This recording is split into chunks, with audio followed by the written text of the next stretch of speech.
চাঁদপুর সদর, মতলব ও হাইমচর উপজেলার পদ্মা ও মেঘনা নদীতে দীর্ঘদিন ধরেই অবৈধভাবে বালু উত্তোলন করে আসছে একটি চক্র। আওয়ামী লীগ সরকারের সময় মন্ত্রী এমপিদের মদদে চলত বালু উত্তোলনের মহোৎসব। অন্তর্বর্তীকালীন সরকারেও বন্ধ হয়নি একই সিন্ডিকেটের বালু উত্তোলন, বরং আগের চক্রের সাথে নতুন করে বেশ কয়েকটি চক্র যুক্ত হয়েছে। 100 কিলোমিটার দীর্ঘ পদ্মা মেঘনা নদীর বিভিন্ন পয়েন্টে অর্ধশতাধিক ড্রেজার দিয়ে তোলা হচ্ছে বালি। এ নিয়ে ক্ষুব্ধ বিভিন্ন শ্রেণী পেশার সচেতন মানুষ।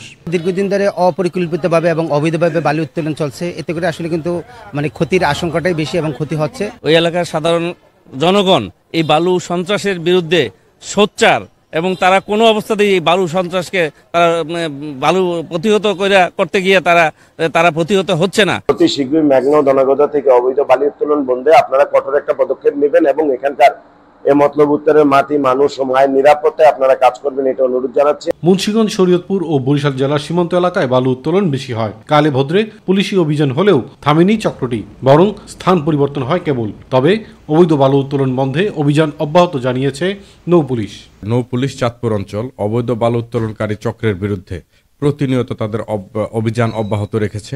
ইতিমধ্যে আমরা অর্ধশতাধিক এই চক্রের সদস্যদেরকে আমরা আটক করতে সক্ষম হয়েছি। 30টি মামলা আমরা গত 2 মাসে তাদের বিরুদ্ধে দায়ের করেছি। অবৈধ বালু উত্তোলনকারীদের বিরুদ্ধে কার্যকর ব্যবস্থা নেওয়ার কথা জানিয়েছে জেলা প্রশাসন। যারা নদীতে থেকে বালি উত্তোলন করে তারা সবাই অবৈধভাবে করে, অন্যায় করে, এবং এই বিষয়ে আমরা অনেকগুলো অভিযান করেছি এবং সামনেও করব। চাঁদপুর নদীগর্ভে বিলীন হওয়া থেকে বাঁচাতে অবৈধভাবে বালু উত্তোলন বন্ধে কার্যকর উদ্যোগ নেওয়ার দাবি জানিয়েছে চাঁদপুরবাসী। ইলিয়াস কমল, মাই টিভি।